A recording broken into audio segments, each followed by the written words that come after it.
الحمد للہ وحدہ لا شریک لہ والصلاة والسلام علی من لا نبی بعدہ اما بعد۔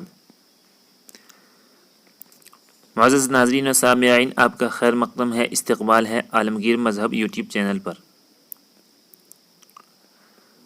اسلام لانے سے پچھلے سارے گناہ معاف ہو جاتے ہیں۔ حضرت عمرو بن عاص رضی اللہ تعالیٰ عنہ سے مروی ہے کہ جب اللہ تعالیٰ نے اسلام لانے کا خیال میرے دل میں ڈالا تو میں رسول اللہ صلی اللہ علیہ وسلم کی خدمت میں حاضر ہوا اور میں نے عرض کیا، اپنا ہاتھ بڑھائیے تاکہ میں آپ سے بیعت کروں۔ پس آپ نے اپنا داہنا ہاتھ آگے کر دیا، پس میں نے اپنا ہاتھ کھینچ لیا تو آپ نے فرمایا، عمر تمہیں کیا ہوا؟ یعنی تم نے اپنا ہاتھ کیوں کھینچ لیا؟ میں نے عرض کیا کہ میں ایک شرط لگانا چاہتا ہوں۔ آپ نے فرمایا، تم کیا شرط لگانا چاہتے ہو؟ میں نے عرض کیا، یہ کہ میری خطائیں بخش دی جائیں۔